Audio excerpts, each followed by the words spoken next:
Hello friends, welcome back to GK Prince Academy. दोस्तों, हम लोग डिस्कस कर रहे थे UP triple S C lower PCS mains exams के प्रैक्टिस सेट का। तो आज उसी का नेक्स्ट प्रैक्टिस सेट नंबर 5 होगा, जिसको आज हम देखने वाले हैं। पूरा 100 क्वेश्चन सिलेबस के अनुसार 100 क्वेश्चन इसमें होंगे, जो कि डीआई का भी क्वेश्चन इसमें सॉल्व कराया जाएगा। ठीक है, इसलिए वीडियो को एंड तक देखिए, पूरा देखिएगा तभी इसका भरपूर फायदा आपको एग्जाम में मिल पाएगा। तो चलिए स्टार्ट करते हैं इस वीडियो को। और शुरुआत करने से पहले अगर आप लोग चैनल पर नए हैं और अभी तक सब्सक्राइब नहीं किया तो चैनल को सब्सक्राइब करिएगा, साथ ही साथ वीडियो को भी लाइक करते चलेगा। पहला क्वेश्चन यहाँ पे जीके जीएस से है। ऋग्वेद के सर्वाधिक मंत्र किस वैदिक देवता को समर्पित है? यहाँ पे ऑप्शन दिया गया है 5, और इसमें बताना है कि ऋग्वेद जो है, ठीक है, चारों वेद में से ऋग्वेद सबसे प्राचीन वेद, जिसमें सर्वाधिक मंत्र जो है कौन से वैदिक देवता को समर्पित है सबसे ज़्यादा? तो आंसर यहाँ पे हो जाएगा इंद्र। बी ऑप्शन इसका करेक्ट है। समस्त देव में इंद्र, वरुण और अग्नि का सर्वाधिक महत्वपूर्ण स्थान है। इंद्र को विश्व का स्वामी उसमें कहा गया है, और इंद्र पर जो है लगभग 250 सूक्त का जो है लिखा गया है इसमें ऋग्वेद में। ठीक है, तो इंद्र को उस समय युद्ध का देवता माना जाता था। तो यहाँ पे बी ऑप्शन इसका करेक्ट हो जाएगा। नेक्स्ट क्वेश्चन, मुगल शासक जिन्होंने अपनी आत्मकथाएं लिखी हुए कौन थे? अकबर या और जहांगीर थे, या फिर बाबर और जहांगीर थे, या फिर बाबर और हुमायूं थे, या फिर औरंगजेब और शाहजहां थे, या फिर उपयुक्त में से कोई नहीं थे? यहाँ पे राइट आंसर क्या हो जाएगा? जिन्होंने अपनी आत्मकथाएं लिखी वो कौन थे? तो अकबर तो सबसे पहले पढ़े लिखे ही नहीं थे, तो ये तो आंसर होगा नहीं। आंसर यहाँ पे क्या हो जाएगा? तो आंसर यहाँ पे बी ऑप्शन सही है, बाबर और जहांगीर। बाबर ने अपनी आत्मकथा लिखी है और जहांगीर के द्वारा अपनी आत्मकथा लिखा गया। ठीक है, बाबर की जो आत्मकथा उसका क्या नाम है? बाबरनामा नाम है। ठीक है, बाबरनामा। बाबरनामा को चगताई तुर्की भाषा में, और जहांगीर ने अपनी आत्मकथा जो लिखी उसका नाम है तुजुक ए जहांगीरी, जो कि फारसी भाषा में लिखा गया। तो आंसर यहाँ क्या है? बी ऑप्शन बिल्कुल करेक्ट है। नेक्स्ट क्वेश्चन, राजा राम मोहन राय की प्रसिद्ध जो कृति है गिफ्ट टू मोनोथिस्ट्स किस भाषा में लिखी गई? ठीक है, ये जो इनकी बुक का नाम है, पुस्तक का नाम है, राजा राम मोहन राय द्वारा लिखी गई है गिफ्ट टू मोनोथिस्ट। कौन सी भाषा में लिखी गई है बताना? तो इसका राइट आंसर हो जाएगा ए पार्ट। ये फारसी भाषा में लिखी गई थी राजा राम मोहन राय के द्वारा 1809 ईस्वी में। तुहफात उल मुवाहिद्दीन अथवा एकेश्वरवादियों का उपहार, या फिर गिफ्ट टू मोनोथिस्ट इसको कहते हैं, फारसी भाषा में लिखा गया था। इस पुस्तक में मूर्ति पूजा का खंडन किया गया और एकेश्वरवाद को सब धर्मों का जो है मूल बताया गया है। ठीक है, तो यहाँ पे राइट आंसर ए पार्ट हो जाएगा। राजा राम मोहन राय जी को नव जागरण का अग्रदूत कहा जाता है, सुधार आंदोलनों का प्रवर्तक कहा जाता है, आधुनिक भारत के पिता एवं नव प्रभात का तारा भी कहा जाता है। तो ये भी इनके बारे में ध्यान में रखिएगा। अगला प्रश्न, पूना समझौता पर हस्ताक्षर कब हुए? अगला प्रश्न है, 5 ऑप्शन दिया गया है। पूना समझौता जो हुआ था ये 24 सितंबर 1932 को हुआ था। राइट आंसर यहाँ पे सी ऑप्शन बिल्कुल करेक्ट हो जाएगा। ठीक है, किन किन के बीच हुआ था? तो ये गांधी जी और दलित नेता भीमराव अंबेडकर जी के मध्य ये जो है समझौता हुआ था। ठीक है, इन्हीं दोनों के मध्य पूना समझौता हुआ, और इसी दिन इस पर हस्ताक्षर किया गया। इस समझौते के तहत जो है दलितों के लिए पृथक निर्वाचन व्यवस्था समाप्त कर दिया गया, तथा विभिन्न प्रांतीय मंडल में दलित वर्ग के लिए 148 सीटें और केंद्रीय विधानमंडल में 18% सीटें आरक्षित कर दिया गया। ठीक है, तो ये जो पृथक निर्वाचन मांगा जा रहा था व्यवस्था, उसको हटा के समाप्त करके ये 2 चीज़ें किया गया था इस समझौता के तहत। ब्रिटिश प्रधानमंत्री उस समय रैमजे मैकडोनाल्ड था, जिसके द्वारा जारी किया गया था सांप्रदायिक पंचायत, जो इसमें पृथक निर्वाचन पद्धति को मुसलमानों के साथ साथ दलित वर्गों पर भी लागू करने के कारण महात्मा गांधी जी के द्वारा जेल में आमरण अनशन प्रारंभ कर दिया गया था, और इस अनशन का समापन कहाँ पर हुआ? पूना समझौता के बाद हुआ था। तो यही पूना समझौता विख्यात है। आंसर यहाँ पे हो जाएगा सी ऑप्शन 24 सितंबर 1932। भारतीय राजनीति में संपूर्ण क्रांति के विचार को किसने प्रतिपादित किया? संपूर्ण क्रांति के विचार की अगर बात करेंगे तो ये जयप्रकाश नारायण जो थे, इन्होंने इसको प्रतिपादित किया था। डी ऑप्शन इसका करेक्ट है। इन्होंने 5 जून, ठीक है, 5 जून 1975 आज़ादी के बाद 5 जून 1975 की विशाल सभा में इन्होंने, जयप्रकाश नारायण ने पहली बार संपूर्ण क्रांति के 2 शब्दों का जो है उच्चारण किया था। तो आंसर यहाँ पे डी ऑप्शन इसका करेक्ट हो जाएगा। अगले प्रश्न देखते हैं, भारत के संविधान का अनुच्छेद 78 जो है किससे संबंधित है? अनुच्छेद 78 की बात कर रहा है, धन विधेयक से संबंधित है क्या, या फिर भारत के महान्यायवादी से संबंधित है, या फिर संसद के सदनों की अवधि से संबंधित है, या फिर राष्ट्रपति को जानकारी लेने आदि संबंध में प्रधानमंत्री के कर्तव्य से संबंधित है, या फिर इनमें से कोई नहीं होगा। तो संविधान का अनुच्छेद 78 जो है, इसके तहत राष्ट्रपति को सूचना प्रस्तुत करने आदि में संबंध में प्रधानमंत्री के निम्न कर्तव्य होते हैं उसमें, ठीक है, जिसमें संघ के कार्य शासन तथा विधान के प्रस्ताव के संबंधित मंत्रिपरिषद के सभी निर्णयों को राष्ट्रपति को संसूचित करना इसका कर्तव्य होता है, ठीक है। संघ के कार्यों के प्रशासन तथा विधान के प्रस्तावों से संबंधित ऐसी जानकारी प्रस्तुत करना जिसे राष्ट्रपति मांगे। तो ये सारी चीज़ें होती हैं। यहाँ पे इसका आंसर हो जाएगा डी ऑप्शन, बिल्कुल करेक्ट। अगले क्वेश्चन की तरफ बढ़ते हैं। क्वेश्चन नंबर 7 दिया गया है कि अधिनियम 2019 द्वारा किस संघ राज्य क्षेत्र को शामिल किया गया। जो अधिनियम 2019 आया था, जम्मू और कश्मीर पुनर्गठन अधिनियम 2019 के नाम से आया था, जिसमें जम्मू और कश्मीर को क्या किया गया, इसमें शामिल किया गया, राज्य क्षेत्र में शामिल किया गया। 2 केंद्र शासित प्रदेश में जम्मू और कश्मीर बना, और दूसरा इसमें बना था लद्दाख। तो पहला बना जम्मू कश्मीर, दूसरा कौन सा बना, लद्दाख। तो 2 केंद्र शासित प्रदेश इसमें पुनर्गठित करने का प्रावधान हुआ, ठीक है। इसी के द्वारा जो है 2 संघ राज्य क्षेत्र में सम्मिलित किया गया है इस अधिनियम के तहत। तो आंसर यहाँ पे सी ऑप्शन हो जाएगा। अगला प्रश्न, उद्योगों के प्रबंध में कर्मकारों का भाग लेना भारतीय संविधान के कौन से अनुच्छेद में। उद्योगों के क्रम में भाग लेना, कर्मकारों का भाग लेना भारतीय संविधान में अगर देखें तो ये कहा गया है अनुच्छेद 43 के ए में, ठीक है, 43 के ए में कहा गया है। और भारतीय संविधान का 43 ए जो है राज्य से अपेक्षा करता है कि राज्य उपयुक्त विधान द्वारा किसी अन्य प्रकार से किसी उद्योग में लगे हुए उपक्रम व स्थापना अथवा अन्य संगठनों के प्रबंध में कर्मकारों का भाग लेना सुनिश्चित करने के लिए जो है कदम उठाता है। तो यहाँ आंसर क्या हो जाएगा इसका, सी ऑप्शन बिल्कुल करेक्ट हो जाएगा, ठीक है। 48 ए में क्या बातें कही गई हैं। 48 ए में पर्यावरण का संरक्षण और संवर्धन तथा वन्य जीवों की रक्षा से रिलेटेड क्वेश्चन बातें कही गई। तो आंसर यहाँ पे बेसिकली सी ऑप्शन से 43 से याद रखिएगा। अगला क्वेश्चन, क्वेश्चन नंबर 9, राष्ट्रपति का पद ग्रहण करने पर राष्ट्रपति डॉक्टर एपीजे अब्दुल कलाम ने सर्वप्रथम अध्यादेश बिना हस्ताक्षर के लौटा दिया, यह किससे संबंधित था। तो राष्ट्रपति का पद ग्रहण करने पर राष्ट्रपति डॉक्टर एपीजे अब्दुल कलाम ने सर्वप्रथम अध्यादेश जो था बिना हस्ताक्षर के लौटा दिया, ये किससे रिलेटेड था, ये पूछा गया है। तो बेसिकली ये जो था ये उच्चतम न्यायालय द्वारा सुझाए गए चुनाव सुधार से संबंधित है, ठीक है। राष्ट्रपति कलाम जो थे पद ग्रहण के बाद उच्चतम न्यायालय द्वारा सुझाए गए चुनाव सुधार संबंधित अध्यादेश को सर्वप्रथम वापस कर दिया था। तो आंसर यहाँ पे सी ऑप्शन इसका बिल्कुल करेक्ट है। क्वेश्चन नंबर 10, भारतीय संविधान के अनुच्छेद 340 में क्या बातें कही गई, क्या निहित है। तो भारतीय संविधान के अनुच्छेद 340 की अगर बात करेंगे तो इसमें पिछड़ा वर्ग आयोग से रिलेटेड चीज़ें कही गई। यहाँ पे आंसर क्या हो जाएगा इसका, ए ऑप्शन करेक्ट हो जाएगा, ठीक है। चुनाव आयोग की बात करेंगे तो ये किस अनुच्छेद में बातें कही गई, तो 324 में बातें कही गई हैं। संघ लोक सेवा आयोग की बात करेंगे तो 315 अनुच्छेद इसमें बातें करता है। वित्त आयोग का संबंध अनुच्छेद 280 से है। चलिए अगला प्रश्न है, निम्न समताप मंडल में जेट एयरक्राफ्ट आसानी से एवं सामान्य रूप से उड़ते हैं, इसके लिए उपयुक्त स्पष्टीकरण क्या हो सकता है। पहला यहाँ पे दिया गया है कि निम्न समताप मंडल में बादल अथवा जलवाष्प नहीं होते। दूसरा यहाँ पे दिया गया कथन कि निम्न समताप मंडल में ऊर्ध्वगत पवन नहीं होती है। अब इसमें बताना है कि इन दोनों कथनों में से कौन सा सही है इसके परिप्रेक्ष्य में। तो यहाँ पे अगर हम देखें तो दोनों सही था कथन, आंसर यहाँ पे सी ऑप्शन करेक्ट हो जाएगा, ठीक है। जेट एयरक्राफ्ट जो होता है निम्न समताप मंडल में आसानी से इसलिए उड़ते हैं क्योंकि निम्न समताप मंडल में बादल अथवा जलवाष्प की मात्रा नहीं होती और साथ ही साथ वायु जो है ऊर्ध्वाधर गति से नहीं चलती, ठीक है। ऊर्ध्वाधर मतलब लंबवत, वर्टिकल कह सकते हैं इसको, वर्टिकल। चलिए क्वेश्चन नंबर सी, अगला क्वेश्चन, काबनी नदी एक सहायक नदी है, किसकी सहायक नदी है, ठीक है। काबनी नदी बताना किसकी सहायक नदी है। काबनी जो नदी है ये सहायक नदी है कावेरी की, आंसर ए पार्ट हो जाएगा, ठीक है। कावेरी नदी जो है ये कर्नाटक में स्थित है। ब्रह्मगिरी पहाड़ी स्थित है कर्नाटक में, वहीं से कावेरी नदी निकलती है और ये कर्नाटक में तमिलनाडु राज्य में प्रवाहित होते हुए बंगाल की खाड़ी में जाकर गिर जाती है।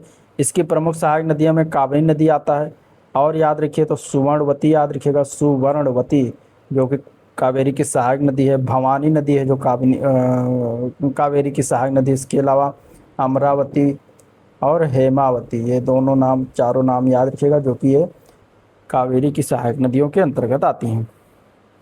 भारत के निम्नलिखित स्थानों जहाँ हट्टी, कोलार और रामगिरी में कौन सी धातु पाई जाती है? ठीक है, यह स्थान का नाम है हट्टी, कोलार और रामगिरी। यहाँ पे कौन सी धातु पाई जाती है ये बताना। तो इन तीनों जगह पे अगर हम बात करेंगे तो ये सोने से रिलेटेड है, सोना धातु, गोल्ड यहाँ पे मिलता है। तो आंसर डी ऑप्शन हो जाएगा। ठीक है, कोलार की खान जो कहा जाता है, तो आंसर ये हो जाएगा डी ऑप्शन। कोलार कहाँ है? भारत के कर्नाटक राज्य में पड़ता है, ये कर्नाटक में है कोलार की खान स्थित। एक जो है नगर है कोलार जिले में स्थित।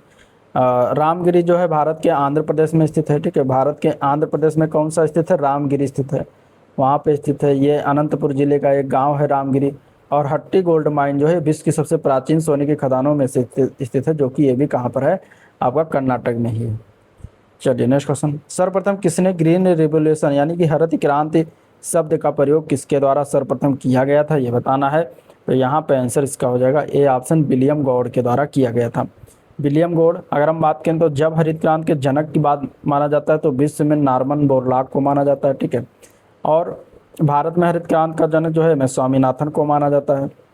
लेकिन अगर जब शब्द की बात आए कि इस शब्द का प्रयोग सबसे पहले किसके द्वारा किया गया, तो विलियम गॉड ने किया था। भारत में हरित क्रांति की शुरुआत कब हुई? तो 1966-67 में हुआ था। ठीक है, चलिए। Shape of the atoll is, atoll का आकार क्या है? एटॉल, एटॉल की अगर बात करेंगे तो इसे क्या कहा जाता है? इसको कोरल एटॉल भी कहा जाता है। एक ये रिंग आकार की चट्टान होती है जिसमें रिंग शामिल है, जो लैगून के चारों तरफ जो है मौजूद होता है। तो यहाँ पे आंसर हो जाएगा घोड़े की नाल या अंगूठे के आकार की होती है, इस प्रकार इसको कह सकते हैं। यहाँ पे सी ऑप्शन करेक्ट हो जाएगा। ठीक है, ये क्योंकि गोलाकार जो है घोड़े की नाल के आकार के भी हो सकते हैं, इसलिए इसमें सी ऑप्शन बिल्कुल करेक्ट हो जाएगा। विश्व का अधिकांश एटॉल या कोरल एटॉल जो है प्रशांत महासागर में पाया जाता है, ये भी ध्यान में रखिएगा। ठीक है, नेक्स्ट क्वेश्चन। नैनो रोबोट का संभावित उपयोग किस क्षेत्र में होता है? नैनो रोबोट की अगर बात करें तो ये जो है संभावित उपयोग इसका चिकित्सा के क्षेत्र में सबसे ज़्यादा। ठीक है, इसके साथ ही साथ अंतरिक्ष में भी इसका इस्तेमाल करते हैं, रक्षा क्षेत्रों में भी किया जाता है। तो सभी में हो जाएगा उपरोक्त, तो सभी डी आंसर इसका राइट हो जाएगा। अगला प्रश्न, नाइट्रोजन स्थिरीकरण करने वाले जीवाणु कौन से होते हैं? इंपॉर्टेंट क्वेश्चन है। नाइट्रोजन स्थिरीकरण जीवाणु वही सूक्ष्म जीव हैं जो वायुमंडलीय नाइट्रोजन को अमोनिया में बदलकर पौधे के उपयोग के लिए जो है उपलब्ध कराते हैं। तो वो ऐसे जीवाणु का नाम होता है राइजोबियम। ठीक है, तो राइजोबियम यहाँ पे आंसर हो जाएगा, इसका ए ऑप्शन बिल्कुल करेक्ट हो जाएगा। अगले प्रश्न की तरफ चलते हैं। क्वेश्चन नंबर 18, फ्लेवर सेवर टमाटर में क्या संशोधन किया गया था? ठीक है, जो फ्लेवर सेवर टमाटर है इसमें क्या संशोधन किया गया? ये जो टमाटर इस प्रकार का इसमें क्या है कि पकने में देरी का संशोधन किया गया था। ठीक है, दुनिया का पहला व्यावसायिक रूप से उपलब्ध जीएम खाद्य पदार्थ था जिसमें पॉलीगैलेक्टोरोनोज नामक एक एंजाइम के उत्पादन को जो है कम करने के लिए आनुवांशिक इंजीनियरिंग का उपयोग किया गया था। तो पकने में ये देरी का संशोधन किया गया था कि जल्दी ना पके। तो आंसर ए पार्ट इसका करेक्ट है। आर्यभट्ट का प्रक्षेपण किया गया। आर्यभट्ट का प्रक्षेपण कब किया गया था ये बताना है। आर्यभट्ट का प्रक्षेपण अगर बात करेंगे तो ये स्वदेशी तकनीक से निर्मित प्रथम भारतीय उपग्रह था आर्यभट्ट, जिसको 19 अप्रैल 1975 को पूर्व सोवियत संघ के बैकानूर जो है अंतरिक्ष केंद्र से इंटरकॉस्मोस प्रक्षेपण यान के द्वारा पृथ्वी के निकट वृत्तीय कक्षा में 594 किलोमीटर की ऊंचाई पर जो है इसको सफलतापूर्वक स्थापित किया गया।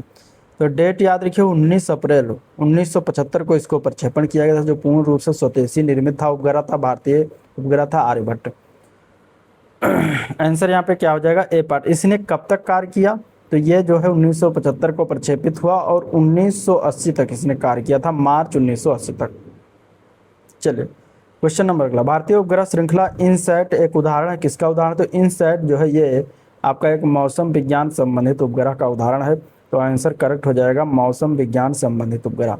ठीक है, इनसैट के अगर बात करेंगे तो इनसैट 3A, इनसैट 3B, तो इस तरीके से श्रेणी के अलग अलग उपग्रह करके भेजा गया है, जो कि आपका मौसम का पूर्व अनुमान लगाता है, जानकारी देता है। उसी पार्ट इसका राइट हो जाएगा। चलिए अगला क्वेश्चन है, कथनों पर विचार करना है। 2 कथन दिया गया है, दोनों में से बताना है कौन सा सही है। पहला कथन है जनसंख्या में परिवर्तन किसी क्षेत्र की जनसंख्या में परिवर्तन उस क्षेत्र के आर्थिक विकास का महत्वपूर्ण संकेतक होता है। दूसरा कथन क्या है कि किसी क्षेत्र की जनसंख्या में परिवर्तन उस क्षेत्र के सामाजिक उत्थान का संकेतक नहीं होता। अब इन कथनों में से कौन सा कथन सही, दोनों में से जनसंख्या परिवर्तन के बारे में दोनों कथनें कही गई हैं।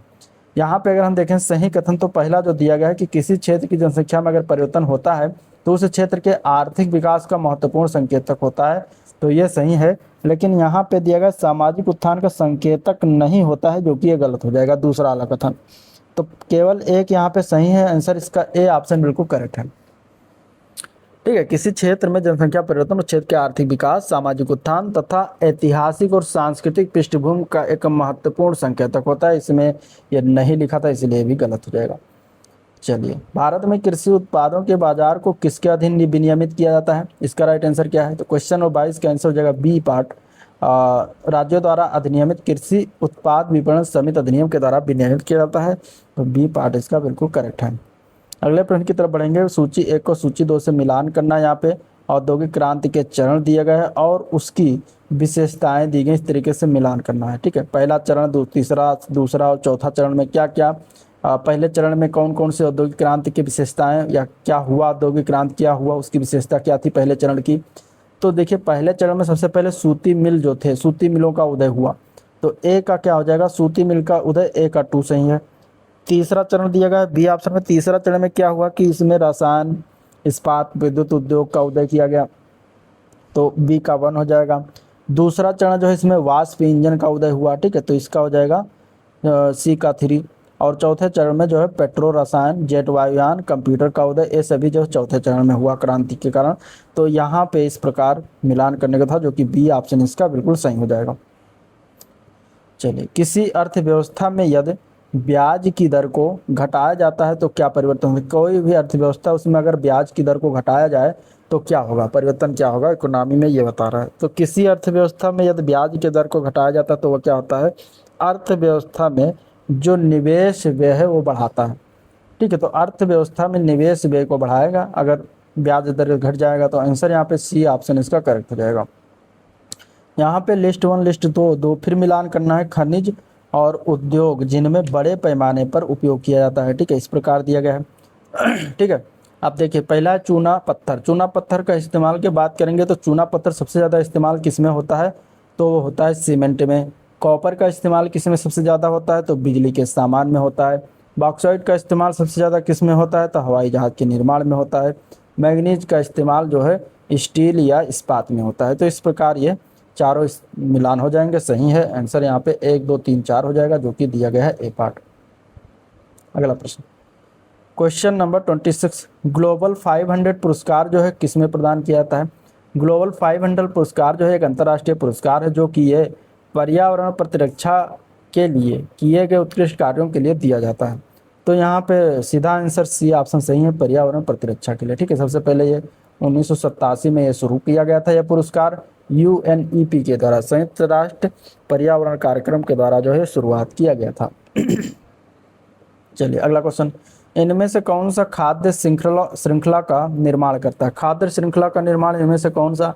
प्रश्न के अनुसार अगर हम देखें तो खाद्य श्रृंखला का निर्माण, जैसे घास है, घास को बकरा या बकरी खाता है, और बकरा को या बकरी को आदमी खाता है। आदमी क्योंकि सर्वाहारी होता है चूंकि, इसलिए जो है इस तरीके से ये सही बन जाता है इसका खाद्य श्रृंखला। तो यहाँ पे बी ऑप्शन इसका राइट हो जाएगा, बी ऑप्शन बिल्कुल करेक्ट है। ठीक है, खाद्य श्रृंखला के मायने में।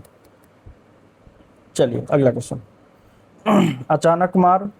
अचानकमार या फिर अमरकंटक बायोस्फीयर रिजर्व कहाँ है? अचानकमार अमरकंटक बायोस्फीयर रिजर्व कहाँ स्थित है, ये बताना।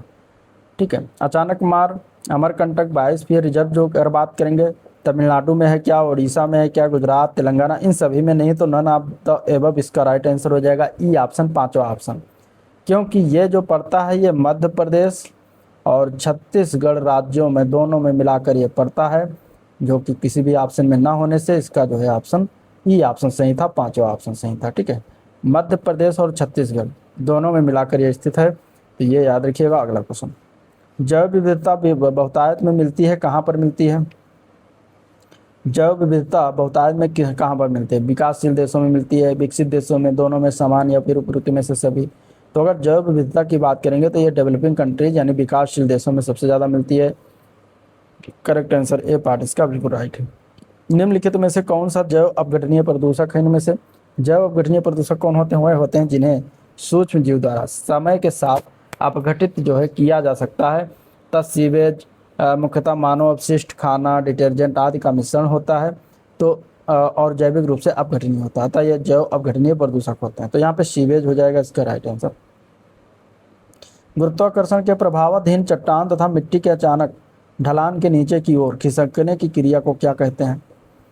देखिए, गुरुत्वाकर्षण के प्रभावाधीन चट्टान तथा मिट्टी के अचानक ढलान के नीचे की ओर खिसकने की क्रिया को भूस्खलन कहा जाता है। यह भूकंप तथा वर्षा के कारण चट्टानों को ढीला हो जाने से रोकता है। तो भूस्खलन हो जाएगा इसका राइट आंसर, जो कि डी पार्ट में दिया गया है। अगला प्रश्न है, एसडीआरएफ में केंद्र व राज्यों के लिए क्रमशः वित्त योगदान अनुपात क्या है? एसडीआरएफ में बताना है जो केंद्र और राज्य के लिए जो वित्त योगदान है उसका अनुपात क्या है। तो 75:25 है। 75 केंद्र वहन करता है, 25 जो है क्या है, राज्य वहन करता है। ठीक है। और अगर हम देखें तो सामाजिक और आर्थिक परिस्थितियों में ध्यान में रखते हुए विशेष श्रेणी के अगर राज्य हैं तो उसमें 90:10 का हो जाता है ये। ठीक है, 90 केंद्र और 10 जो है राज्य वहन करता है। चलिए, तृण अकाल। तृण अकाल की स्थिति कब उत्पन्न हो सकती है? तृण अकाल की स्थिति जब उत्पन्न होती है जब चारा की कमी हो जाए। ठीक है, चारा पशुओं के लिए जब चारा कम हो जाता है तो उस स्थिति को तृण अकाल कहा जाता है। सी ऑप्शन बिल्कुल करेक्ट हो जाएगा। निम्न में से किसने सर्वप्रथम गहन पारिस्थितिकी या डीप इकोलॉजी शब्द का प्रयोग किया? गहन पारिस्थितिकी या डीप इकोलॉजी शब्द का प्रयोग इनमें से सर्वप्रथम किस व्यक्ति ने किया था? तो गहन पारिस्थितिकी या डीप इकोलॉजी शब्द का प्रयोग सर्वप्रथम अर्नीस नेस के द्वारा किया गया था। तो करेक्ट आंसर यहाँ पे डी पार्ट बिल्कुल राइट है, अर्नीस नेस। ठीक है, चलिए नेक्स्ट क्वेश्चन। मॉरिशस में एक वृक्ष प्रजाति प्रजनन में असफल रही क्योंकि इनके फल खाने वाला पक्षी विलुप्त हो गया। वह पक्षी कौन सा था जो कि विलुप्त हो गया? और अगर वो रहता तो मॉरिशस में जो एक वृक्ष की प्रजाति है वो आगे और उगती। अगर वो मतलब विलुप्त हो गया तो इसलिए जो है उग नहीं पा रहा। तो यहाँ पे इसका राइट आंसर क्या है? तो मॉरिशस का एक वृक्ष जो है तथा डोडो पक्षी का जो है अन्योन्य आश्रय संबंध है, जिसका कारण कि जब मॉरिशस में पुर्तगाली आए तो वह इन पक्षियों का शिकार करके इन्हें अपना भोजन बनाने लगे। परिणाम स्वरूप धीरे धीरे डोडो पक्षी विलुप्त हो गए। जहाँ तक वृक्ष प्रजाति के प्रजनन का प्रश्न है तो डोडो पक्षी का मुख्य भोजन मॉरिशस के विशेष वृक्ष के बीज थे, जिनका आवरण कठोर होता था और यह कठोर बीज पक्षियों के मल के साथ बाहर निकल जाता था तथा जमीन पर अंकुरित हो जाता था। तो डोडो पक्षी याद रखिएगा, बी ऑप्शन इसका राइट हो जाएगा। भारत ने 5G मोबाइल सेवा सबसे पहले किस कंपनी में शुरुआत किया? भारत में 5G मोबाइल सेवा सबसे पहले भारतीय एयरटेल ने शुरुआत किया था। आंसर बी ऑप्शन इसका बिल्कुल राइट है। 2022 में शुरुआत किया गया था, ये भी ध्यान में रखिएगा।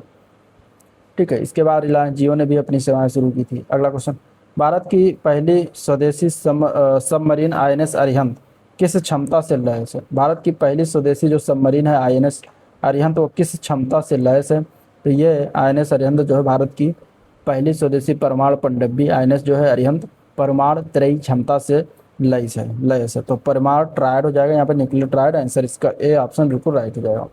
कौन सी निम्न में से कौन सी तकनीक द्विअनुपयोगी है और जैव आतंकवाद में इस्तेमाल हो सकती है?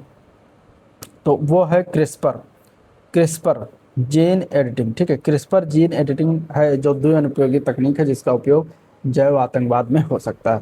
तो आंसर यहाँ पे ए पार्ट इसका करेक्ट हो जाएगा। ठीक है, अगला क्वेश्चन देखते हैं।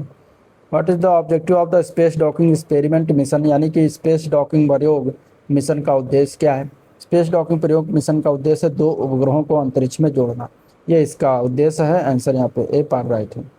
अगला क्वेश्चन, DRDO द्वारा विकसित MPATGM का पूरा नाम क्या है? MPATGM यानी कि इसका पूरा नाम क्या बनता है? Man portable anti tank guided missile. ठीक है, man portable anti tank guided missile इसका पूरा नाम है। ठीक है, ये 3rd जनरेशन की एक फायर एंड फॉरगेट स्वदेशी एंटी टैंक मिसाइल है। आंसर बी ऑप्शन राइट है। राष्ट्रपति द्रौपदी मुर्मू ने भारत के 53वें मुख्य न्यायाधीश के रूप में किसे शपथ दिलाई है? उनका नाम क्या है? तो उनका नाम है जस्टिस सूर्यकांत। यहाँ पे आंसर बी हो जाएंगे। ये 53वें मुख्य न्यायाधीश के रूप में इन्होंने शपथ लिया है। इन्होंने न्यायमूर्ति BR गवई का स्थान लिया है। ICC महिला ODI विश्व कप 2025 का खिताब किस देश के द्वारा जीता गया? महिला ODI विश्व कप 2025 का खिताब जो है किसके द्वारा जीता गया? तो भारत के द्वारा जीता गया। इन्होंने किसको हराया था? तो दक्षिण अफ्रीका को हराया था। ठीक है, दक्षिण अफ्रीका को हराकर जीता। इसका आयोजन भारत और श्रीलंका में हुआ था। ठीक है, भारत एंड श्रीलंका में इसका आयोजन हुआ था, ये भी याद रखिएगा। 30 सितंबर से लेकर 2 नवंबर 2025 के मध्य हुआ था। तो ये सब चीज़ें याद रखिएगा। नेक्स्ट क्वेश्चन 43 है, प्रवेग डायनामिक्स द्वारा भारतीय सेना के लिए पेश किए गए दुनिया के पहले परिचालन इलेक्ट्रिक सामरिक हाल टेरेन व्हीकल यानी ई-टैट-वी का नाम क्या है? तो इसका नाम रखा गया है वीर, जो कि सी ऑप्शन में दिया गया है, तो वीर इसका राइट आंसर हो जाएगा। अगले क्वेश्चन की तरफ बढ़ते हैं। मनामा में आयोजित एशियाई युवा खेल 2025 में भारतीय दल ने कुल कितने पदक जीते हैं? तो मनामा में आयोजन हुआ है, सबसे पहले ये याद रखिएगा, एशियाई युवा खेल 2025, जो भारतीय दल की अगर बात करें तो कुल 48 पदक जीता गया है। सी ऑप्शन इसका राइट हो जाएगा। और पदक तालिका में अगर देखेंगे तो भारत का स्थान 6वां था। ठीक है, भारत ने 13 गोल्ड, 18 सिल्वर और 17 ब्रांज मेडल जीता है। अगला क्वेश्चन, संयुक्त सैन्य अभ्यास अजय वारियर 25 भारत और किस देश के बीच शुरू हुआ था? संयुक्त सैन्य अभ्यास अजय वारियर 25 भारत और ये ब्रिटेन के बीच। ठीक है, तो भारत और ब्रिटेन हो जाएगा, डी ऑप्शन इसका करेक्ट। ये 8वां संस्करण था इस बार का 2025 का। 46 से 50 तक जो क्वेश्चन होंगे आपके, ये दिया गया है DI का। अब इसको देखते हैं। ठीक है, इसमें क्या है, तालिका में विभिन्न प्रकार की कारों के उत्पादन को यहाँ पे हजारों में दर्शाया गया है। ठीक है, वर्ष कार्य मतलब ए कार, बी कार, सी कार, डी कार, ई कार, और 2013, 14, 15, 16, 17 ये इसका उत्पादन हुआ है। अब इसी से पहला क्वेश्चन यहाँ पे बना है कि वर्ष 2015 में ए प्रकार के और 2013 में सी प्रकार की कारों का कुल उत्पादन, 5 वर्षों में डी प्रकार की कारों के कुल उत्पादन का लगभग कितने % है, ये बताना है। ठीक है, चलिए इसको निकालते हैं। सबसे पहले हम पेज ले लेते हैं। ठीक है, तो यहाँ पे अगर हम देखें तो सबसे पहले जो क्वेश्चन है वो है 46 का क्वेश्चन क्या दिया गया है? 46 क्वेश्चन दिया गया है कि 2015 में ए प्रकार की कार, ए प्रकार, और 2013 में सी प्रकार की कारों का कुल उत्पादन 5 वर्षों में डी प्रकार के कारों के कुल उत्पादन का लगभग कितने % है? तो अब इसमें हम क्या करेंगे, सबसे पहले 2015 में ए प्रकार की जो कार है और 2013 में सी प्रकार की कारों का कुल उत्पादन अगर बात कर देंगे तो 2015 में ए प्रकार की कारों का देखेंगे तो 48 उत्पादन हुआ है। ठीक है, 48,000 हज़ारों में है तो 48,000 हो जाएगा, और प्लस सी प्रकार की कारों का कुल उत्पादन तो 52 हुआ है, 52,000, दोनों मिलाकर कितना हुआ, तो ये 100 हो गया। ठीक है, 100 उत्पादन हुआ। अब कह रहा है कि हमें जो उत्पादन हुआ है वर्ष 2013 से वर्ष 2017 में डी प्रकार की कारों का कुल उत्पादन कितना हुआ, तो डी प्रकार की कारों का कुल उत्पादन जो हुआ उसको अगर हम पूरा देखें तो डी चौथे नंबर पर है, जिसमें 50 दिया गया है, फिर इसके बाद 42 है, फिर 45, फिर 46, फिर 47। इन सभी का अगर हम ऐड करते हैं तो 230, 2,30,000 उत्पादन हुआ। ठीक है, ये हुआ 5 वर्षों में डी प्रकार के कारों का कुल उत्पादन। अब लगभग कितने % है, तो % निकालने के लिए हम क्या करेंगे, टोटल अगर देखेंगे तो ए प्रकार और सी प्रकार के कारों में टोटल 100 और डी प्रकार के कुल उत्पादन में 230, और इनको हम कर देते हैं 100 से गुणा, तो ये हो जाता है % में। ठीक है, अब यहाँ पे अगर हम 1000/230 करते हैं तो इस प्रकार अगर हम इसको सॉल्व करें तो 1000/23 आ जाएगा, और इसको अगर सॉल्व करेगा तो लगभग ये 43.47%, यानी कि अगर हम इसको देखें तो लगभग के बराबर 43.5% के आ जाता है। तो 43.5 यहाँ पे इसका राइट आंसर हो जाएगा। यहाँ पे जो सी ऑप्शन दिया गया, सी ऑप्शन सही है। इस प्रकार इसको निकालते हैं, आप सिर्फ ये देखिए। ठीक है, नेक्स्ट क्वेश्चन 47 नंबर क्वेश्चन यहाँ पे अगर हम देखें तो दिया गया है यहाँ पे 47 नंबर क्वेश्चन जो है 2013 में सी तथा ई प्रकार की कारों के कुल उत्पादन, और वर्ष 2014 और 16 में डी तथा 2017 में ई प्रकार की कारों का कुल उत्पादन से अनुपात ज्ञात करना है। तो 2013 में सी और ई,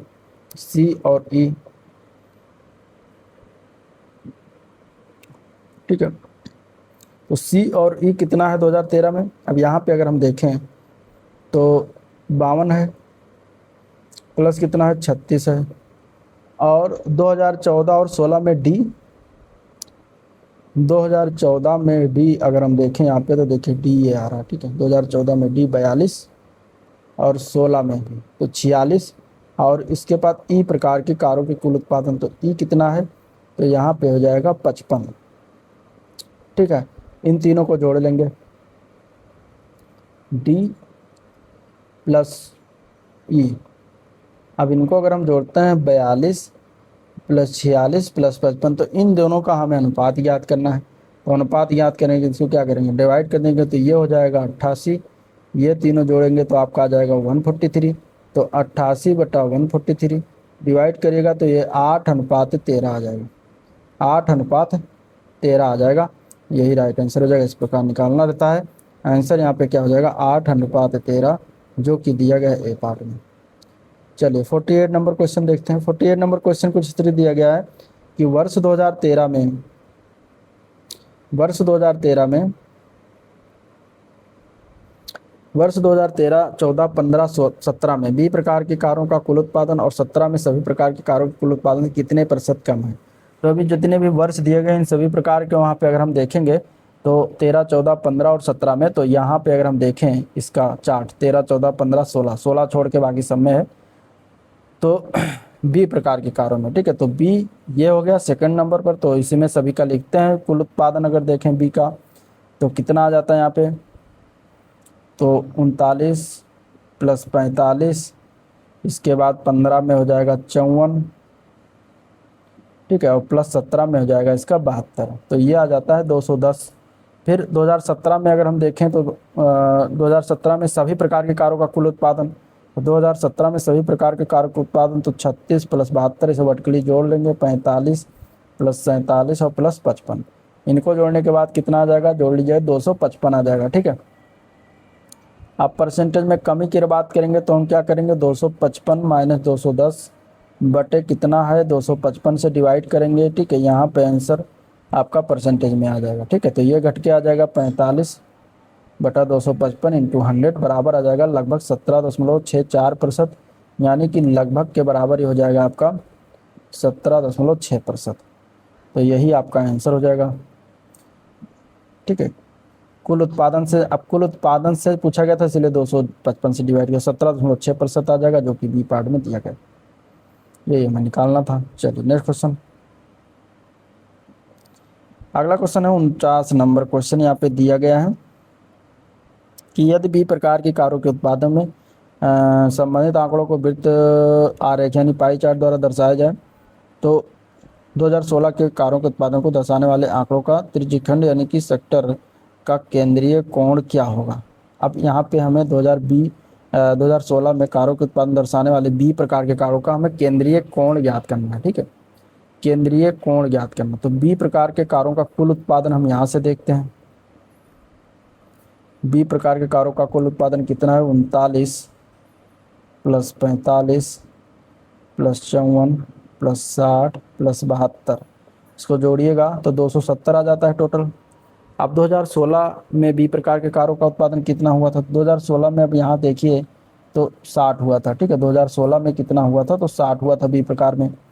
अब इसका केंद्रीय कोण निकालना है तो हम कैसे निकालते हैं, कोण में डिग्री में कैसे हम बताएंगे, तो 60 हुआ था 2016 में, 270 टोटल है, और इसको हम क्या करेंगे 360 डिग्री से गुणा कर देंगे।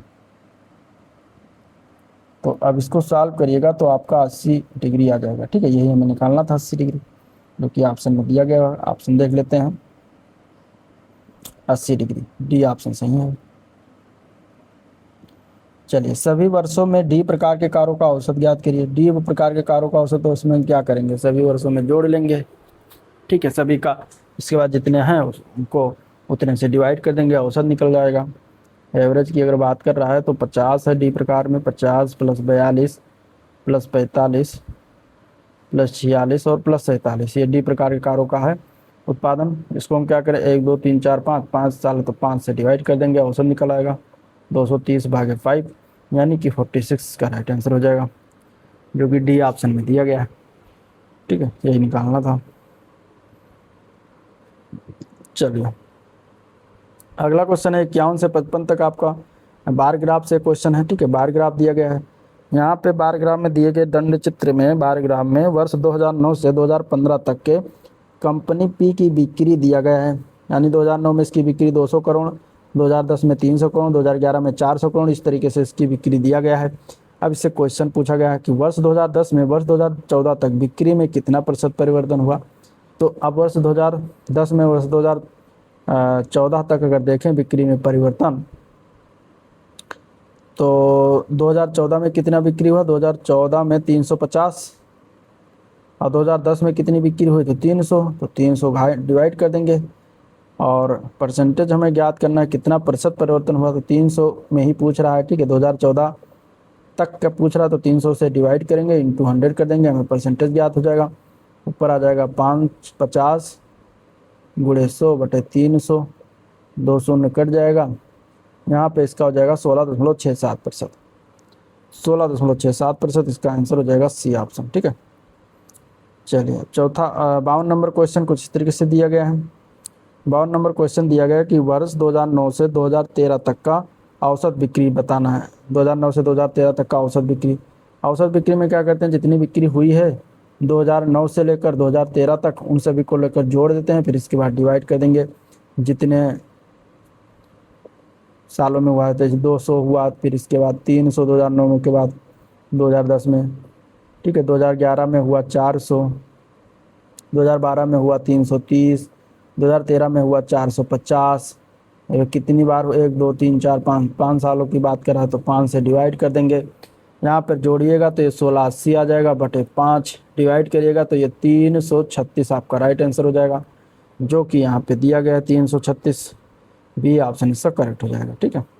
चलिए कितने वर्षों में बिक्री 2012 से अधिक थी, कितने वर्ष में बिक्री वर्ष 2012 से अधिक थी, अब ये बताना है 53 नंबर क्वेश्चन में।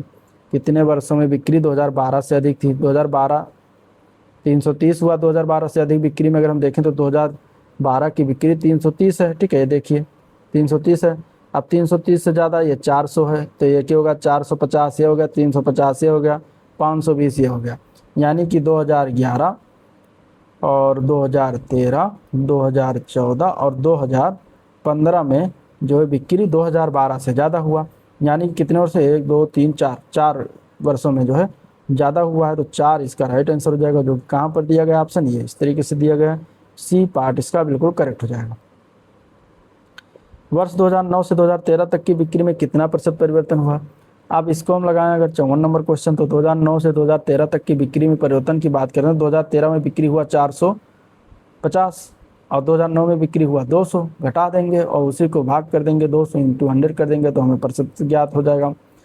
यहाँ पे अगर हम घटाते हैं तो आ जाता है 250, ठीक है, और 2 जीरो और बटे 200, इसको अगर हम काटते हैं तो ये हमारा कितना आ जाएगा 125, तो 125 का राइट आंसर हो जाएगा, डी ऑप्शन बिल्कुल करेक्ट हो जाएगा। अगला प्रश्न है 55 नंबर क्वेश्चन है कि सबसे अधिकतम और सबसे न्यूनतम बिक्री वर्षों में अंतर ज्ञात करिए। तो सबसे अधिकतम 2015 में और सबसे न्यूनतम 2009 में हुआ, 2015 में हुआ 520 का, 2009 में हुआ कितना 200 का। इन दोनों का अगर हम न्यूनतम बात मानकर वो अंतर ज्ञात करते हैं तो घटा देते हैं तो 320 करोड़ का हो जाता है, और यही हमें ज्ञात करना था 320, इसका राइट आंसर डी पार्ट बिल्कुल करेक्ट हो जाएगा, ठीक है। तो इस तरीके से जो है लगाते हैं। चलिए अब क्वेश्चन आपके हिंदी से हैं। कार्यालय आदेश सदैव प्रेषित होता है, कार्यालय जो आदेश होता है सदैव कब किस माध्यम से प्रेषित होता है, कनिष्ठ से वरिष्ठ को जाता है या फिर वरिष्ठ से कनिष्ठ को जाता है, फिर दोनों ओर से, फिर व्यक्तिगत रूप से वरिष्ठ से कनिष्ठ को जाता है, ठीक है। जो कार्यालय आदेश होता है ये आपका वरिष्ठ से कनिष्ठ को जाता है, वरिष्ठ मतलब सीनियर, कनिष्ठ मतलब जूनियर, तो सीनियर से जूनियर को जाता है, इसको कहते हैं कार्यालय आदेश। यहाँ पे आंसर बी ऑप्शन करेक्ट है। या र ला वा किस वर्ग के व्यंजन है, तो ये सभी किस प्रकार के व्यंजन, ऊष्म तो होंगे नहीं, ऊष्म में जो तीनों सा है और हा, यानी कि श स और हा, ये आपके ऊष्म हो जाते हैं, अंतस्थ व्यंजन के होंगे। यार अलावा क्या है, ये अंतस्थ व्यंजन आते हैं। दंत व्यंजन ता वर्ग और ला और सा। तालब्य वर्जन की बात करेंगे तो चा वर्ग आता, च और या और शा, ये वाला आ जाता है। चले सदैव में शब्द में संधि क्या है, सदैव शब्द में संधि की बात करेंगे तो सदा, अगर विच्छेद करते हैं तो सदा प्लस एव, ये मिलकर बनता है सदैव, जो कि इसमें आ जाता है वृद्ध संधि, आंसर हो जाएगा सी ऑप्शन, ठीक है। जहाँ पे दोनों मिलकर आय हो जाएं या फिर छोटा बड़ा के बाद वो और आए और दोनों मिलकर अव हो जाते हैं तो वो हो जाता है वृद्ध संधि, ठीक है। जैसे 1 + 1 एकाएक, ठीक है, रमा प्लस ऐश्वर रमेश्वर, वन प्लस औषधि वन औषधि। देशज शब्द छांटिए, इनमें से देशज शब्द बताना, यहाँ पे क्या हो जाएगा, तो तारीख, सूरज, जन्म। यहाँ डिबिया शब्द देशज है, बाकी सारे देशज नहीं है। आंसर इसका बी ऑप्शन करेक्ट। निम्नलिखित में से कौन सा शब्द शुद्ध है, इसमें से शुद्ध शब्द की बात करेंगे 60 का 20 ऑप्शन सही है।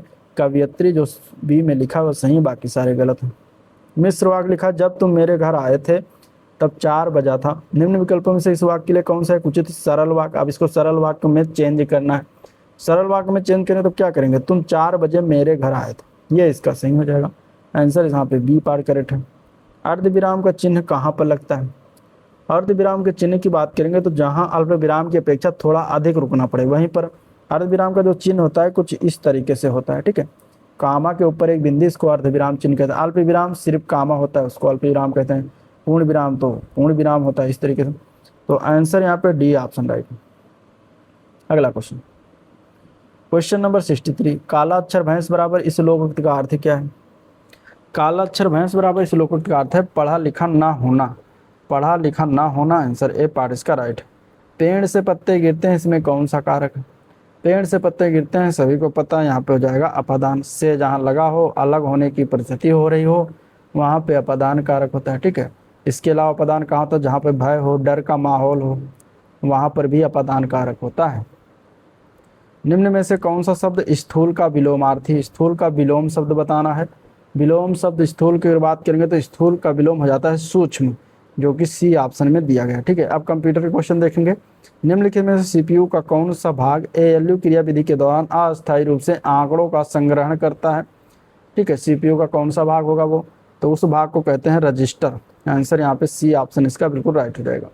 डेस्कटॉप कंप्यूटर, लैपटॉप, टैबलेट और स्मार्टफोन, इन सब किसके विभिन्न प्रकार हैं, ये किस प्रकार के कंप्यूटर सभी कहलाएंगे, तो ये सभी माइक्रो कंप्यूटर के अंतर्गत आते हैं। आंसर ए पार्ट इसका राइट हो जाएगा। ठीक है, नेक्स्ट क्वेश्चन, एआई में निर्णय या सामान्य ज्ञान भाग का एक उपयोग करके समस्या को हल करना आमतौर पर जाना जाता है, किस प्रकार जाना कर जाता है। इन सभी को हम कहते हैं एक शब्द ह्यूरिस्टिक शब्द। ह्यूरिस्टिक एक ऐसा शब्द होता है जिसका उपयोग निर्णय या सामान्य ज्ञान भाग का उपयोग करके समस्या को हल करने के लिए आमतौर पर किया जाता है एआई में, आर्टिफिशियल इंटेलिजेंस में। ठीक है, आर्टिफिशियल इंटेलिजेंस में निम्न में से कौन सा एजेंट उच्च गुणवत्ता का वर्णन करता है। इनमें से उच्च गुणवत्ता का इनमें से कौन सा वर्णन करेगा। लक्ष्य आधारित एजेंट होता है, सिंपल रिफ्लेक्स एजेंट्स होता है, या फिर यूटिलिटी आधारित एजेंट्स होता है। तो यूटिलिटी आधारित जो एजेंट्स होता है, इस कई विकल्प में से सर्वोत्तम विकल्प इनमें से चुनने में मदद करता है। ये एजेंट एक उच्च उपयोगिता फंक्शन बनाए रखते हैं, जिसे एजेंट बाहरी प्रदर्शन माप के आधार पर अधिकतम करने का प्रयास करता है। तो सी ऑप्शन इसके लिए बिल्कुल राइट है। चलिए, ग्रीन पीसी क्या होता है भाई। ग्रीन पीसी यानी ग्रीन पर्सनल कंप्यूटर एक ऐसा कंप्यूटर है जिसे ऊर्जा बचाने के लिए डिजाइन किया गया। ठीक है, तो पुराने पीसी की तुलना में कम ऊर्जा का उपयोग करता है, उसको कहते हैं ग्रीन पीसी। इसमें कम बिजली की खपत होती है। कंप्यूटर पावर प्रबंधन क्षमताएं जो होती हैं थोड़ा कम होती, मतलब प्रबंधन क्षमताएं होती हैं। ग्रीन पीसी आमतौर पर अपने पूर्ववर्ती की तुलना में कम गर्मी उत्पन्न करते हैं, उसको कहते हैं ग्रीन पीसी।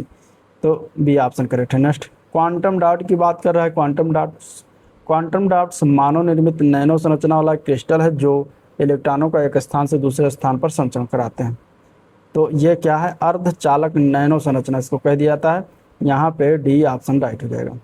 कंप्यूटर शब्दावली में CLI का फुल फॉर्म क्या है। CLI की बात करेंगे, इसका फुल फॉर्म है कमांड लाइन इंटरफेस। ठीक है, पता होगा सभी को, यहाँ पे सी ऑप्शन हो जाएगा, कमांड लाइन इंटरफेस। चलिए अगला question, the full form of ITR का फुल फॉर्म क्या है कंप्यूटर में। तो यहाँ पे अगर देखें तो इनकम टैक्स रिटर्न ही हो जाएगा इसका आंसर, ए पार्ट करेक्ट। ठीक है, ITR का मतलब इनकम टैक्स रिटर्न एक प्रकार का फॉर्म होता है जो जिस व्यक्ति को भारत सरकार के आयकर विभाग को जमा करना होता है। ठीक है, MS वर्ड 2019 में सेव एज विकल्प की शॉर्टकट की क्या होगी। सेव एज विकल्प अगर आपको शॉर्टकट की से ओपन करना हो, उसके लिए F12 की को प्रेस करेंगे और सेव एज का विकल्प खुल जाएगा। आंसर यहाँ पे सी ऑप्शन बिल्कुल राइट है। MS वर्ड 2019 में एंड नोट डालने के लिए निम्न में से किस शॉर्टकट की का इस्तेमाल किया जाता है। एंड नोट अगर आपको डालना तो उसके लिए Ctrl+Alt+D का इस्तेमाल करेंगे, जो कि सी ऑप्शन में दिया गया है। तो सी ऑप्शन करेक्ट हो जाएगा। ठीक है, ए ऑप्शन में जो दिया गया है Alt+Shift+F12, इससे जो है select the quotation option open होता है। Alt plus shift plus x से क्या होता है, इससे एक इंडेक्स एंट्री मार्क होता है। चलिए शीर्षक, टाइटल केस के मामले में क्या होता है, टाइटल केस के मामले में वाक्य की अगर बात करेंगे तो वाक्य का प्रत्येक शब्द का प्रथम अक्षर कैपिटल हो जाता है, वो उसको कहा जाता है टाइटल केस। तो आंसर यहाँ पे हर वाक्य में हर शब्द कैपिटल किया जाता है टाइटल से। एक स्प्रेडशीट में फंक्शन जो एमओडी है रिटर्न करता है, क्या रिटर्न करता है एमओडी, स्प्रेडशीट यानी एक्सेल की बात कर रहा है। इसमें शेष जब आप दो भी संख्याओं को विभाजित करते हैं तो एमओडी क्या करता है, मॉड्यूलो ऑपरेशन एक डिवीजन के शेष या शेषफल को जो है लौटाता है, उसको कहा जाता है। आंसर ए पार्ट इसका राइट हो जाएगा। ईमेल सर्विस जो है क्या निरूपित करता है, ईमेल सर्विस की बात करें तो ये इसका फुल फॉर्म है इलेक्ट्रॉनिक मेल। आंसर यहाँ पे बी ऑप्शन इसका राइट हो जाएगा। ठीक है। प्रचालन तंत्र यानी कि क्या, ऑपरेटिंग सिस्टम द्वारा निम्नलिखित में से कौन से कार्य किया जाता है, ऑपरेटिंग सिस्टम द्वारा कौन से कार्य किए जाते हैं। ऑपरेटिंग सिस्टम के द्वारा प्रमुख कार्य की बात करेंगे तो उसका प्रक्रम का प्रबंधन करना, सुरक्षा प्रबंधन करना, फाइल मैनेजमेंट करना, ये तीनों काम होता है। तो आंसर यहाँ पे क्या हो जाएगा इसका, डी ऑप्शन हो जाएगा, इनमें से सभी। एक कंप्यूटर में सभी अंकगणितीय तथा तार्किक परिचालन किसके द्वारा किया था, अंकगणितीय और तार्किक परिचालन की जब बात करेगा तो आप ए वैल्यू लगा दीजिएगा। अर्थमेटिक लॉजिक यूनिट इसका फुल फॉर्म बनता है। किस विधायी अधिनियम में के तहत इलाहाबाद विश्वविद्यालय को औपचारिक रूप से डिग्री प्रदान करने वाली संस्था के रूप में स्थापित किया गया था। अब आपका क्वेश्चन जो है ये उत्तर प्रदेश से शुरू हो गया। तो ये एक्ट आया था 23 सितंबर 1887 का अधिनियम था, जिसके तहत जो है शुरुआत किया गया था, इलाहाबाद विश्वविद्यालय को औपचारिक रूप से डिग्री प्रदान करने वाली संस्था के रूप में स्थापित किया गया था। 2005 में इसे केंद्रीय विश्वविद्यालय का दर्जा प्रदान किया गया। उत्तर प्रदेश सबसे पुराना विश्वविद्यालय इलाहाबाद विश्वविद्यालय भी याद रखिएगा। अगला प्रश्न, अक्टूबर 2021 तक उत्तर प्रदेश राज्य में कुल कितने नगर निगम हैं। ठीक है, अक्टूबर 2021 तक उत्तर प्रदेश राज्य में कुल कितने नगर निगम हैं।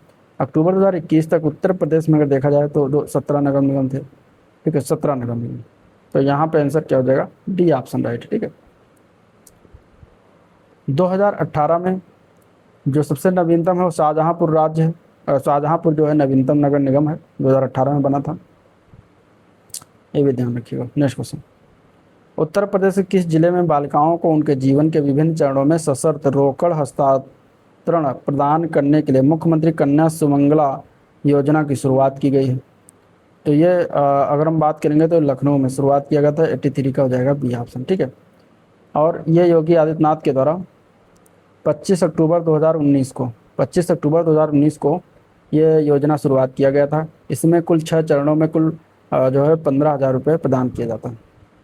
अगला क्वेश्चन, उत्तर प्रदेश में दोआब क्षेत्र किन दो नदियों के बीच के भूमि को संदर्भित करता है। तो बेसिकली दोआब क्षेत्र जो उत्तर प्रदेश का है वो गंगा और यमुना के दो नदियों के जो बीच का क्षेत्र है उसी को प्रदर्शित करता है, उसी को संदर्भित करता है, उसको कहते हैं दोआब। तो यहाँ पे आंसर सी ऑप्शन इसका करेक्ट हो जाएगा। चलिए अगला क्वेश्चन, एका आंदोलन 1921-22 के बारे में निम्नलिखित में से कौन सा कथन गलत है। एका आंदोलन की बात करेंगे, पहला दिया है कि एका आंदोलन का नेतृत्व बहराइच के पासी आदिवासी किसानों ने अंग्रेजों के खिलाफ किया था, बिल्कुल सही है। ठीक है, इसके बाद दूसरा कि यह आंदोलन मुख्य रूप से जमींदारों के नेतृत्व में ब्रिटिश नीतियों के विरुद्ध विद्रोह था, बिल्कुल नहीं, ये ब्रिटिश नीतियों के विरुद्ध विद्रोह नहीं था। यहाँ पे अगर हम बात करेंगे तो इसका नेतृत्व बेसिकली जो थे उनका नाम था मदारी पासी। मदारी पासी जी ने इसका नेतृत्व किया था, जो कि यह आंदोलन क्या था, किसान का जो उत्पीड़न कर रहे थे, जो उच्च जमींदार थे, ठीक है, सो उनका शोषण कर रहे थे, नजराना ले रहे थे, वैसे इसके जो ये चीज़ें थी इसके विरुद्ध ये किया गया था। तो यहाँ पे ये बी गलत है, ब्रिटिश नीतियों के विरुद्ध विद्रोह नहीं था। सी, इसमें इस आंदोलन को प्रारंभ में भारतीय राष्ट्रीय कांग्रेस का समर्थन प्राप्त था, बिल्कुल प्राप्त था। यह आंदोलन सबसे पहले लखनऊ में शुरू हुआ, बाद में बाराबंकी, हरदोई, बहराइच, सीतापुर तक फैल गया, बिल्कुल सही। बाकी सारे सही है, बी ऑप्शन गलत है। नेक्स्ट क्वेश्चन नंबर 86 जो दिया गया है वो उत्तर प्रदेश की फिल्म नीति 2018 के अनुसार उत्तर प्रदेश की शूट की गई फिल्मों के लिए अधिकतम कितनी सब्सिडी उपलब्ध कराया गया या दिया जाता है, ये बताना है। 86 की बात में उत्तर प्रदेश फिल्म 2018 के तहत अगर हम देखें तो राज्य में अगर शूट की गई हैं फिल्में तो उनकी आधे शूटिंग दिनों के लिए जो है, आधे शूटिंग अगर होती है तो दिनों के लिए 1 करोड़ रुपये, और 2/3 शूटिंग अगर करते हैं तो 2 करोड़ रुपये सब्सिडी उपलब्ध कराता है। ठीक है, तो क्या है यहाँ पे, उत्तर प्रदेश में आधे शूटिंग दिनों के लिए 1 करोड़ और 2/3 शूटिंग दिनों के लिए 2 करोड़ रुपया ये सब्सिडी देता है राज्य सरकार। तो आंसर यहाँ पे ए पार्ट इसके लिए राइट हो जाएगा। यूपीबीएएसएन, यूपीबीएसएन कहाँ पर, इसका पंजीकृत कार्यालय कहाँ स्थित है? यूपीबीएसएन मतलब उत्तर प्रदेश भूमि सुधार निगम जिसको कहते हैं, इसका पंजीकृत कार्यालय लखनऊ में होगा, लखनऊ में स्थित है। आंसर यहाँ पे सी ऑप्शन हो जाएगा। स्थापना कब हुआ था? 1978 ईस्वी में स्थापना हुआ था। ठीक है, अगला क्वेश्चन, क्वेश्चन नंबर 88, लखनऊ चित्रकला शैली का विकास अवध के किस नवाब के अधीन हुआ था? जो लखनऊ चित्रकला शैली है उसका विकास अवध के कौन से नवाब के कार्यकाल में हुआ था? तो नवाब थे आसिफउद्दौला। आसिफउद्दौला जो थे नवाब, इन्हीं के कार्यकाल के दौरान हुआ था। वास एवं टप्पा के नाम से 2 शैली लखनऊ में चित्रकला की विकसित हुई। तो आंसर यहाँ पे सी ऑप्शन बिल्कुल राइट। निम्नलिखित में से किस अनुसूचित जनजाति की जनसंख्या उत्तर प्रदेश में सबसे अधिक है? उत्तर प्रदेश में कुल अनुसूचित जनजातियों की संख्या 1.09% है, पाई जाती है। 2011 की जनगणना के अनुसार उत्तर प्रदेश में जनसंख्या में अनुसूचित जनजातियों का प्रतिशत की बात करेंगे तो 0.6% पाई जाती हैं। ये जो है ये भारत में 1.09% जो है ये भारत की कुल अनुसूचित जनजातियों की संख्या का 1.09% उत्तर प्रदेश में पाई जाती है। और जनजातियों का प्रतिशत जो है उत्तर प्रदेश में 6.6% है। ठीक है, सबसे अधिक जनसंख्या जो है कौन सी है? थारू है, थारू जनजाति है। थारू जनजाति के लोग किरात वंश से संबंधित रखते हैं, तो थारू यहाँ पे आंसर इसका बी ऑप्शन हो जाएगा। नेक्स्ट क्वेश्चन, गोंडा में वन विभाग ने निम्नलिखित में से किस नदी पर कछुआ संरक्षण रिजर्व स्थापित करने की योजना बनाई? अभी हाल ही फिलहाल में इंपॉर्टेंट क्वेश्चन है। तो वो नदी है घाघरा। ठीक है, यही घाघरा है। ठीक है, घाघरा नदी पर कछुआ संरक्षण रिजर्व स्थापित करने की योजना किस जिले में हो रही? तो गोंडा में। एक गोंडा में पार्वती अर्गा अभ्यारण्य भी है, तो वहीं पर ये बनाया जाता है। घाघरा की एक करनाली नदी है, उसको करनाली भी कहा जाता है। उद्गम जो हुआ है इसका तिब्बत के पठार में स्थित मापचा चुंगो ग्लेशियर से होता है घाघरा का। ठीक है, और जब यह भारत के मैदानी क्षेत्र में प्रवेश करती है तब घाघरा के नाम से जाना जाता है इसको। उसके पहले करनाली नाम से जाना जाता है। अयोध्या में इसे ही सरयू के नाम से जानते हैं। ठीक है, राजमार्गों की कुल लंबाई उत्तर प्रदेश में कितनी? उत्तर प्रदेश में राज्य राजमार्गों की कुल लंबाई लगभग कितनी है? उत्तर प्रदेश में राज्य राजमार्गों की लंबाई जो है 8,432 किलोमीटर है। बी ऑप्शन इसका सही हो जाएगा। ठीक है, नेक्स्ट क्वेश्चन, निम्नलिखित में से कौन सा कथन उत्तर प्रदेश के पिछड़ा वर्ग राज्य आयोग अधिनियम में किए गए संशोधनों का सटीक वर्णन करता है? तो जो संशोधन किया गया था 2014 का, उत्तर प्रदेश पिछड़ा वर्ग राज्य आयोग अधिनियम 1996 के अनुसार आयोग में 1 अध्यक्ष और 4 सदस्य शामिल थे। बाद में संशोधन हुआ 2007 के संशोधन में, तो उसमें आयोग की संरचना में 1 अध्यक्ष, 2 उपाध्यक्ष और 17 सदस्य किए गए। 2014 का जो संशोधन अधिनियम है उसके आयोग की संरचना को विस्तारित करते हुए 1 अध्यक्ष, 2 उपाध्यक्ष और 25 सदस्य कर दिए गए। तो यहाँ पे अगर हम देखें 2014 संशोधन में तो 1 अध्यक्ष, 2 उपाध्यक्ष, 25 सदस्य प्रस्तावित किया गया। तो ये बिल्कुल सही है। 96 में जो हुआ था उसमें 1 अध्यक्ष और 4 सदस्य सम्मिलित थे, ये नहीं था, सिर्फ 4 सदस्य थे। ठीक है, 1 अध्यक्ष और 4 सदस्य थे, तो ये गलत था। 2007 में भी चेंज हुआ। 2007 में मैंने बताया कि 1 अध्यक्ष हुआ, 1 अध्यक्ष के साथ 2 उपाध्यक्ष और 17 सदस्य किए गए। तो ये सब सारे गलत हैं। आंसर यहाँ पे बी ऑप्शन हो जाएगा, बाकी सारे गलत हैं। नेक्स्ट क्वेश्चन, उत्तर प्रदेश के कौन से जिले में ओबरा थर्मल पावर स्टेशन स्थित है जो राज्य के प्रमुख कोयला आधारित बिजली संयंत्रों में से एक है? ओबरा कहाँ पड़ता है? ओबरा जो पड़ता है वो सोनभद्र में है। आंसर यहाँ पे डी ऑप्शन इसका राइट हो जाएगा। अगला क्वेश्चन, हरिवंश राय किस ऐतिहासिक साहित्यिक आंदोलन में से प्रमुख व्यक्ति एक थे? हरिवंश राय बच्चन जो थे नई कविता साहित्यिक आंदोलन के प्रमुख व्यक्ति थे। इनकी जो है नई कविता याद रखिएगा, सी ऑप्शन राइट हो जाएगा। बुलंद दरवाज़ा के बारे में निम्नलिखित में से कौन सा कथन गलत है? ठीक है, बुलंद दरवाज़ा के बारे में, बुलंद दरवाज़ा ए पार्ट है, इसे मुगल सम्राट अकबर के द्वारा बनवाया गया था, बिल्कुल सही है। इसे पेशावर पर अकबर की जीत की याद में बनवाया था, गलत हो जाएगा। क्योंकि इसको जो बुलंद दरवाज़ा था गुजरात विजय के दौरान बनाया गया था। गुजरात पर जब विजय प्राप्त किया गया अकबर के द्वारा तब जो है बुलंद दरवाज़ा का निर्माण करवाया गया। कहाँ पर स्थित है? फतेहपुर सीकरी में। तो बी पार्ट इसका गलत हो जाएगा। आगे अगर हम देखें तो दुनिया का सबसे ऊंचा प्रवेश द्वार है, बिल्कुल सही। फतेहपुर सीकरी का प्रमुख द्वार है, बिल्कुल सही। नेक्स्ट क्वेश्चन, वर्ष 2023 से पंचायतों के प्रदर्शन मूल्यांकन और प्रोत्साहन के लिए किस सूचकांक का उपयोग किया जाता है? तो वर्ष 2023 से अगर हम देखें तो वो पंचायत विकास सूचकांक का उपयोग किया जाता है। तो आंसर डी ऑप्शन राइट हो जाएगा। नेक्स्ट क्वेश्चन, निम्नलिखित में से मुंशी प्रेमचंद के बारे में कौन सा कथन सही है? इनका जन्म जो उत्तर प्रदेश के वाराणसी में हुआ था, ठीक है। वाराणसी कहाँ है? वाराणसी में अगर हम बात करेंगे तो कौन सा गांव? तो लमही गांव, याद रखिएगा, वहीं पर हुआ था इनका जन्म। बिल्कुल सही। इनकी प्रमुख कृतियों में प्रेमा गोदान शामिल है, बिल्कुल सही, दोनों है। और इनकी मृत्यु हुई थी 8 अक्टूबर 1966 को। तो ये गलत हो जाएगा, क्योंकि इनकी मृत्यु की अगर बात करेंगे तो 8 अक्टूबर 1936 को हुआ था। ये गलती किया गया, ठीक है। तो ये गलत हो जाएगा। तो ए व बी दो सही हैं, दोनों कथन। आंसर यहाँ पे ए पार्ट इसका राइट। और जन्म कब हुआ था? 1880 में हुआ था। क्वेश्चन नंबर 98, उत्तर प्रदेश कृषि उत्पादन मंडी संशोधन अध्यादेश 2020 के तहत मंडियों के उपयोग को प्रोत्साहित करने के लिए निम्नलिखित में से क्या लागू किया गया था? 98 की बात करेंगे तो इसमें लागू किया गया था एपीएमसी से परे व्यापार के लिए विशिष्ट लाइसेंस का आवश्यक होना चाहिए। ये लागू कर दिया गया था। एपीएमसी कृषि उपज बाजार समिति उसको कहते हैं। इसके बाहर व्यापार करने के लिए विशेष लाइसेंस अनिवार्य होगा। तो आंसर यहाँ पे बी ऑप्शन इसका राइट है। अगला प्रश्न, उत्तर प्रदेश में चाकू नगरी खिताब पाने वाला कौन सा जिला है? चाकू नगरी की बात करेंगे तो इसके लिए जिला रामपुर फेमस है। आंसर यहाँ पे सी आप समझेगा। अगर रामपुर जिले की बात करें कौन सी नदी किनारे बसा हुआ? तो कोसी नदी के बाएं किनारे पर यह स्थित है, ये जिला, ठीक है, कोसी नदी। यहाँ पे आंसर सी हो जाएगा। नेक्स्ट क्वेश्चन, क्वेश्चन नंबर 100, दिया गया है कि जनगणना 2011 के अनुसार उत्तर प्रदेश में सर्वाधिक महिला साक्षरता किस जिले में है? सर्वाधिक महिला साक्षरता यहाँ पे अगर हम देखें तो इसके अनुसार लखनऊ जिला हो जाएगा। आंसर ए पार्ट बिल्कुल राइट है, ठीक है। तो ये था ओवरऑल वीडियो जिसको हम लोगों ने देखा। डिस्कस किया, वीडियो पसंद आया तो लाइक करिए, चैनल को सब्सक्राइब नहीं करिए तो सब्सक्राइब करिएगा, साथ ही साथ शेयर भी करिएगा। और आज का वीडियो में प्रिंट करते हैं, मिलते हैं नेक्स्ट वीडियो में, तब तक के लिए थैंक यू।